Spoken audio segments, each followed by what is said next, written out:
আসসালামু আলাইকুম everyone, welcome to Fauzia's cooking world. আমি ফৌজিয়া চলে এসেছি নতুন আরেকটি রেসিপি নিয়ে।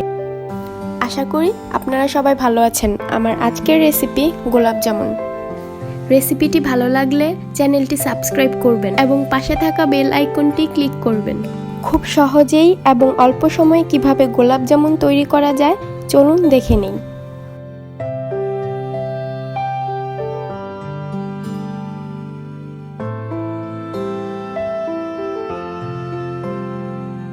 প্রথমে আমি একটি বাটিতে 1 টেবিল চামচ সুজির সাথে 1.5 টেবিল চামচ পানি মিশিয়ে নিচ্ছি।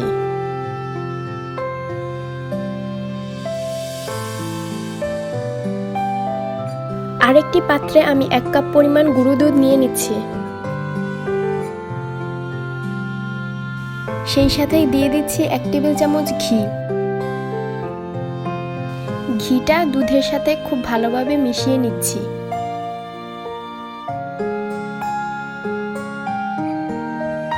এর সাথে দিয়ে দিচ্ছি 1/2 টেবিল চামচ বেকিং পাউডার।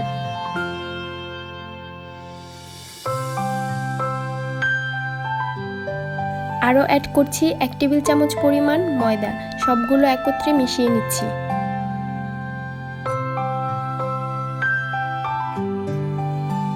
এ পর্যায়ে দিয়ে দিচ্ছি সুজির সেই মিশ্রণটা এবং 5 টেবিল চামচ পরিমাণ তরল দুধ। সমস্ত উপকরণগুলো একসাথে খুব ভালোভাবে মিশিয়ে নিচ্ছি।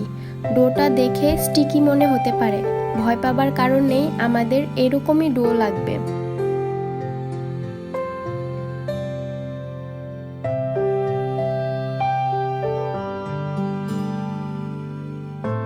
ডোটা 3 মিনিটের জন্য ঢেকে রেখে দিব। 3 মিনিট পর মিশ্রণটা থেকে একটু একটু নিয়ে হাতের তালুর সাহায্যে মিষ্টি শেপ দিয়ে তৈরি করে নিব সবগুলো মিষ্টি।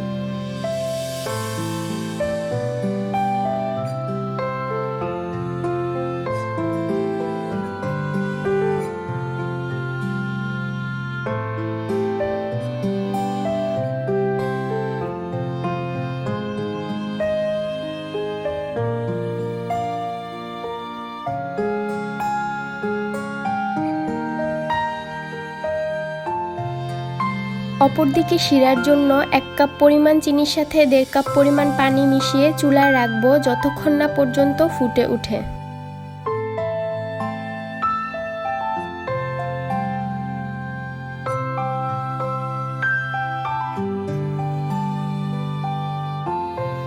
ফুটে উঠলে 2-3টা এলাচ,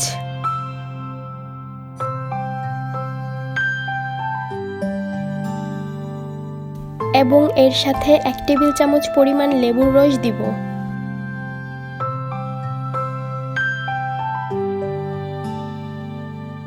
তৈরি হয়ে গেল শিরা।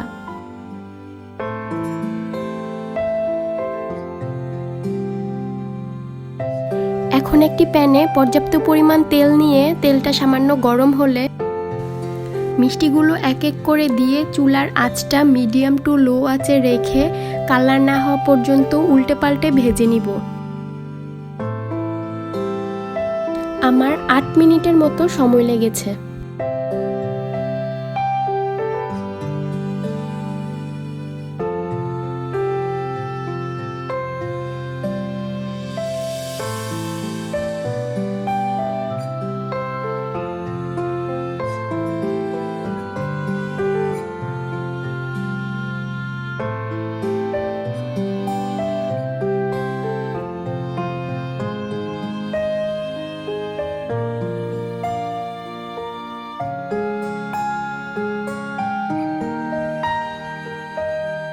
ভেজে নেওয়া হয়ে গেলে উঠিয়ে একটি পাত্রে রেখে দিব।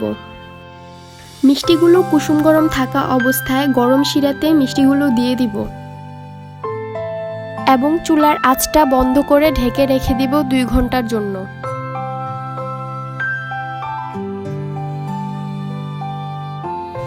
ব্যাস, তৈরি হয়ে গেল গোলাপ জামুন।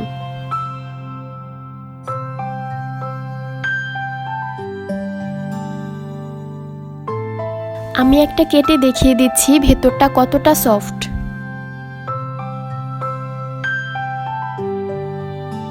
রেসিপিটি ভালো লাগলে অবশ্যই লাইক, কমেন্ট অ্যান্ড শেয়ার করতে ভুলবেন না। আল্লাহ হাফেজ।